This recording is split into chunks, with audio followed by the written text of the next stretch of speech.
नमस्कार मित्रों, स्वागत है आपका स्टडी आईक्यू में। आज हम लोग एक बहुत ही मजेदार आर्टिकल के बारे में बात करने वाले हैं। आप देख सकते हो यहाँ पे एशियन निक्के रिव्यू का ये आर्टिकल है जहां पे is China a threat to the world order. यहाँ पे टू एनालिस्ट्स एक्सप्लेन। तो हम लोग यहाँ पे आइडियाज देखने वाले हैं डैनियल रसल की, रेचल ओडेल की, जो कुछ इंसाइट्स देते हैं with respect to US China और जो रिसेंटली मीटिंग हुई थी अलास्का में, उसके बाद हम लोग क्या ऑब्जर्वेशन कर सकते हैं, क्या चीज हम लोग निकाल सकते हैं इन सब चीजों से with respect to China USA relations. चलिए शुरू करते हैं डिस्कशन और देखते हैं क्या है आइडियाज डैनियल रसल की और रेचल ओडेल की with respect to this.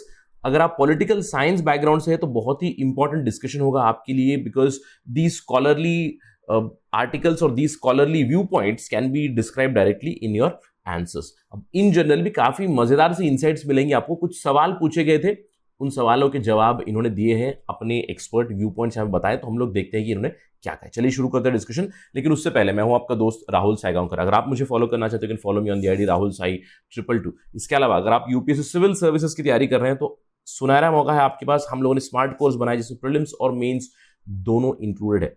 Prelims जून में आ रहा है जल्दी से। अगर आप प्रीलिम्स की प्रिपरेशन में थोड़ा सा दिक्कत हो रही है तो you can always take a test series. हम लोग की टेस्ट सीरीज चल रही है, 40 टेस्ट है इसमें इन्वॉल्व, सेक्शनल टेस्ट है, फुल एंड टेस्ट है, बहुत सारा इंफॉर्मेशन पड़ा हुआ है। जस्ट गो टू studyIQ.com और download the app for more information. चलिए देखते हैं क्या हुआ। देखिए हाल ही में यूएस और चाइना की मीटिंग हुई, कहां पे? अलास्का में एंकरेज में हुई। यहाँ पे इनफैक्ट बहुत सारे एक्सपर्ट्स ये कह रहे थे this is a monumental event, because एक राइजिंग पावर, एक ऑलरेडी मैं कह सकता हूं ग्रेट पावर, दोनों ने मिलके एक टेबल पे डिस्कशन किया, डिबेट किया with respect to world order etcetera.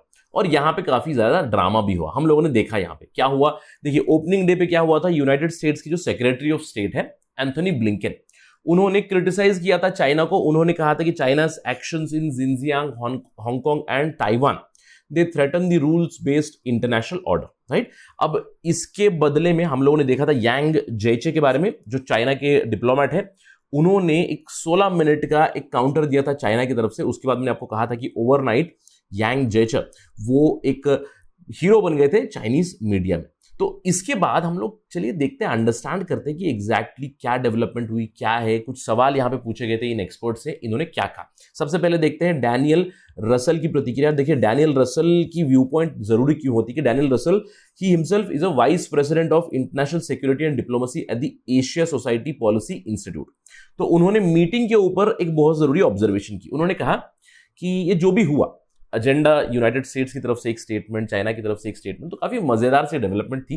उन्होंने कहा ये सब क्यों हुआ, it was obviously the drama because the cameras were rolling and they wanted more and more attention from US side also, from Chinese side also.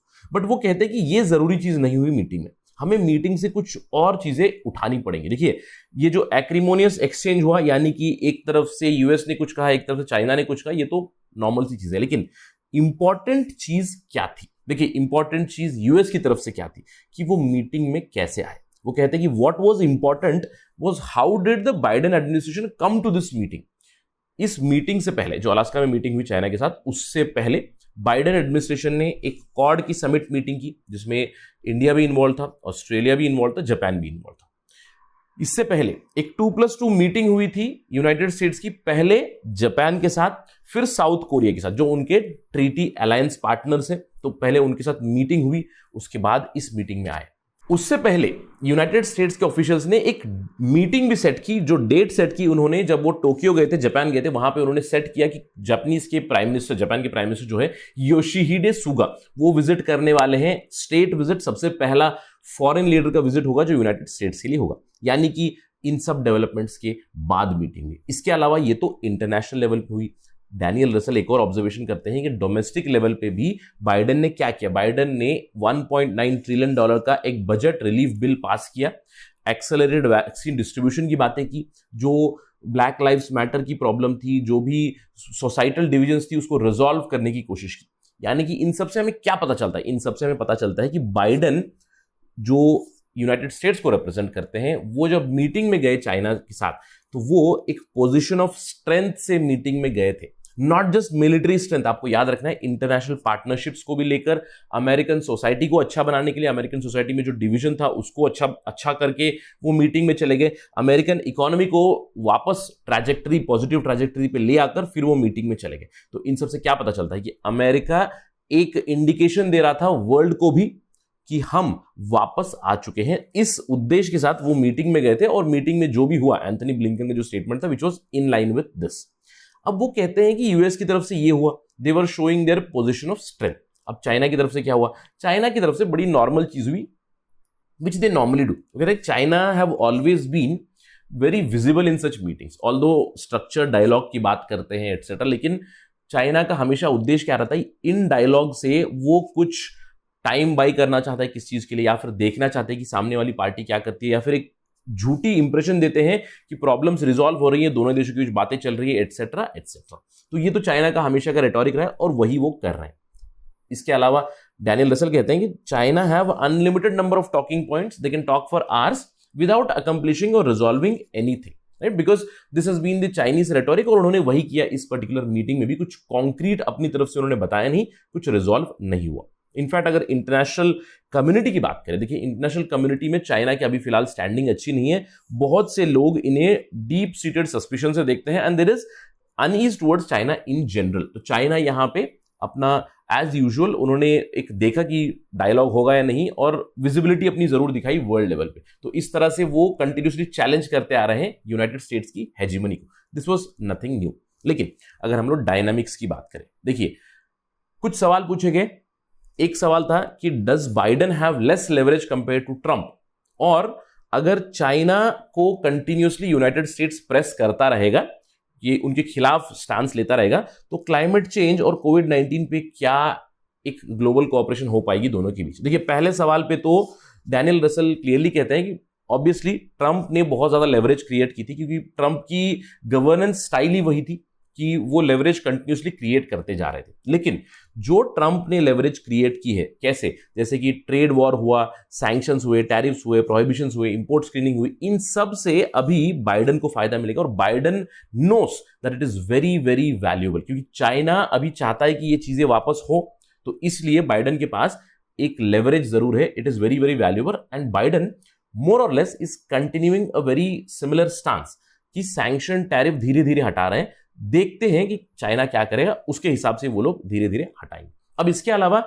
किस तरह का cooperation होगा उसके ऊपर वो कहते हैं कि it is quite understandable. Global level पे कोऑपरेशन होना वो तो आगे वाली बात है, लेकिन अभी फिलहाल इकोनॉमिक रिलेशंस धीरे धीरे इंप्रूव हो सकते हैं। बाइडेन ये जो लेवरेज ऑलरेडी ट्रंप उनको दे के जा चुके हैं, तो उसका फायदा उठाएंगे और इकोनॉमिक रिलेशंस थोड़े से वार्म हो सकते हैं। ट्रेड वॉर जो चल रहा है, सैंक्शन जो हो रहे हैं, थोड़े से कम हो सकते हैं, लेकिन पॉलिटिकल रिलेशनशिप में वो कोल्ड ही रहेंगे। और ये पहले भी हो चुका है, जैसे चाइना के साथ जितनी भी पहले मल्टीपल एडमिनिस्ट्रेशन रह चुकी है वो कोऑपरेट तो कर ही रही है, क्योंकि अगर हम लोग यूएस और चाइना का ट्रेड देखें तो काफी ज्यादा ट्रेड है, प्रॉब्लम्स भी काफी ज्यादा है दोनों के बीच में। तो ये जो स्किलफुल और गुड डिप्लोमेसी के साथ ये अचीव किया जा सकता है, और कहीं ना कहीं ग्लोबल लेवल पे भी कोऑपरेशन आ सकती है धीरे धीरे चल के। तो ये है डैनियल रसल का मानना। अब अगले जो स्कॉलर हैं रेचल एस्प्लिन ओडेल, उनकी ऑब्जर्वेशन थी, उन्हें पूछा गया था ये कि is United states leading a United front against China. अब ये क्यों? क्योंकि मीटिंग में कुछ ऐसा हुआ था जहां पे एंथनी ब्लिंकन ने कहा था कि रूल्स बेस्ड इंटरनेशनल ऑर्डर की बात की थी, पहले पार्टनरशिप करके आए थे, पहले जापान के साथ मिले, साउथ कोरिया के साथ मिले, 2+2 मीटिंग हुई, क्वाड के साथ मिले, तो क्या एक यूनाइटेड फ्रंट लीड कर रहे हैं? लेकिन इस पे रेचल ओडेल का कहना है ये हम लोग ओवर सिंप्लीफाई कर रहे हैं। देखिए वर्ल्ड में, उन्होंने कहा वर्ल्ड में केवल यूनाइटेड स्टेट्स और चाइना नहीं है, और हमें इस पूरा इंटरनेशनल ऑर्डर को सिंप्लीफाई करने की जरूरत नहीं। We should not look at it from a myopic view point कि it is only US versus China. It is not just US versus China. अगर आप हम देखें कौन यूनाइटेड है, आज वो कहते हैं यूनाइटेड स्टेट्स। अगर हम लोग बात करें कि क्या यूनाइटेड स्टेट्स के पीछे बहुत सारे देश हैं, क्या यूरोपियन यूनियन है, क्या जापान भी है? देखिए जापान उनका एलाय है, लेकिन अगर हम लोग जापान और चाइना की रिलेशन देखें तो काफी कॉम्प्लेक्स रिलेशन है। वहां पे उन दोनों के बीच कंटिन्यूसली तनावनी चलती रहती है with respect to Senkaku islands, लेकिन उन दोनों के बीच ट्रेड रिलेशंस भी काफी ज्यादा है। अगर हम लोग किसी भी कंट्री की बात करें, देखिए यूरोपियन यूनियन की बात कीजिए, जर्मनी की बात कीजिए, आप वहां पे अगर देखोगे वो लोग यूरोपियन यूनियन और चाइना की इन्वेस्टमेंट ट्रीटी को बढ़ावा दे रहे हैं। तो यहां पे कौन यूनाइटेड है? वो कहती है कि do not over simplify this complex reality of the international order or the today's world order. It is much more complex. So what we need to understand is world issues are there. It's not just about United States versus China. It's about world. We are going through pandemic. We are going through problems of climate change. तो इसे इतना over simplify मत कीजिए। अब इसके अलावा दूसरा सवाल, चाइना की जो राइज हुई है, क्या उसमें यूनाइटेड स्टेट्स की फेलियर है? स्पेशली ओबामा रेजिम की फेलियर। अब इस पे Rachel O'Dell does say that it is not just the Obama regime. And first of all ये फिर से एक बहुत ही मायोपिक व्यू पॉइंट है कि आप उसको जॉर्ज बुश रेजिम को ब्लेम कर सकते हो, उसके बाद बराक ओबामा रेजिम को ब्लेम कर सकते हो, राइट, और फिर बाद में ट्रंप को। देखिए वो कहते हैं कि ये सब चीजें काफी सिंपलिस्टिक हो जाएंगी फिर से, क्योंकि अगर हमें जानना है यूनाइटेड स्टेट्स की पॉलिसी का गोल ये नहीं होना चाहिए कि किसी और देश को इकोनॉमिकली रोके। इनफैक्ट अगर चाइना की राइज हो रही है, it is something that United states should not prevent, right, it's something वो प्रिवेंट नहीं कर सकते क्योंकि वो हो ही नहीं सकता, राइट। तो अगर चाइना की राइज हुई है तो इसमें अमेरिकन फेलियर मत देखिए। आप चाइना की राइज हो रही है, एट द सेम टाइम अगर अमेरिकन हेजिमनी लोअर हो रही है तो आप उसको रिजॉल्व करने की कोशिश कीजिए। चाइना की राइज तो रोक नहीं सकते, ये एक मिस रिप्रेजेंटेशन है, ये अमेरिकन फेलियर नहीं है, it is bound to happen anyways. So we should not look at this as American failure. अब आखिरी सवाल जो हमारा डिस्कशन का पॉइंट है वो है चाइना की जो मिलिट्री डेवलपमेंट हो रही है, चाइना की जो असर्टिवनेस आ रही है South China Sea in Taiwan state. यहां पे सवाल पूछा गया, चाइना की जो मिलिट्री ओवरमैच हो रही है, will it lead to change of status of Taiwan, यानी कि चाइना और ताइवान का जो रिलेशन है उसमें क्या बदलाव होगा। देखिए अगर हम लोग चाइना और ताइवान की बात करें 1949 से ही हम जानते हैं कि मेनलैंड चाइना में कम्युनिस्ट का कब्जा है, ताइवान यानी कि फॉर्मोसा आइलैंड था पहले, वहां पे डेमोक्रेटिक फैक्शन है। तो दोनों भी क्लेम करते हैं कि हम रियल चाइना है। और अगर हम लोग कम्युनिस्ट चाइना की बात करें, मेनलैंड चाइना की बात करें, तो वो कहते हैं कि everybody should follow one China policy, there is nothing called as China और Taiwan, and Taiwan is a part and parcel of China and we will unify it one day. देखिए अब सवाल ये उठता है क्या चाइना ताइवान स्ट्रेट का unilaterally जो स्टेटस है अभी बदल सकते हैं? अभी फिलहाल ऐसा है कि ताइवान ने खुद को फॉर्मली इंडिपेंडेंट भी नहीं बताया है, ताइवान ने खुद को मेनलैंड भी नहीं बताया, लेकिन चाइनीज मेनलैंड ने क्लियरली कह दिया कि हमारा इंटेंशन है कि हम यूनिफाई कर देंगे। तो चाइनीज गवर्नमेंट को रेचल ओडेल के अनुसार यह लगता है कि दे डू रिकॉग्नाइज कि ताइवान को इन्वेड नहीं कर सकते, और ताइवान को इन्वेड कब करेंगे? एक्सट्रीम लेवल पे जब ताइवान खुद इंडिपेंडेंस की बातें करेगा। ऑल्दो अगर हम लोग ताइवान के प्राइम मिनिस्टर साई इंगवेन की बात करें तो उन्होंने इनफॉर्मली इंडिपेंडेंस की बात की है, इनफॉर्मली वो सॉवरेनिटी की बातें करती है, लेकिन ताइवान फॉर्मली इंडिपेंडेंस की बातें नहीं करते, क्योंकि अगर फॉर्मली इंडिपेंडेंस की बातें करें तो Chinese government will have a reason to invade. लेकिन चाइना को पता है कि वो इन्वेड नहीं कर सकते हैं, अगर इन्वेड करेंगे भी तो इसमें यूनाइटेड स्टेट्स इन्वॉल्व हो जाएगा और उनको सक्सेस नहीं मिलेगी।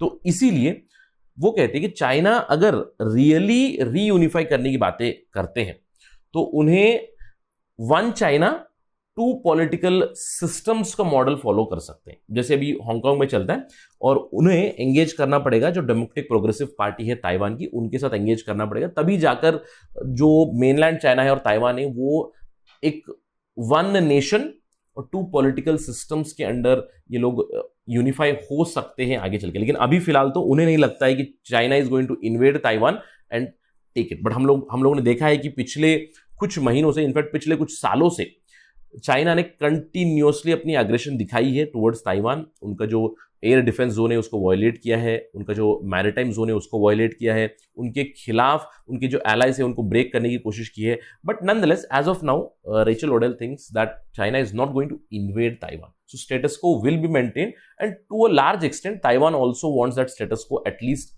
For now.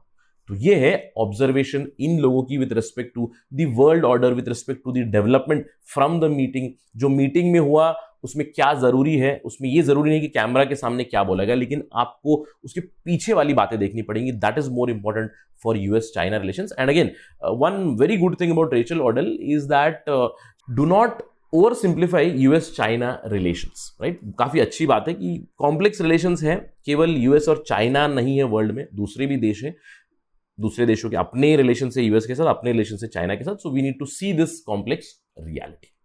That's it from my side on this part of discussion. Thank you for watching. जय हिंद.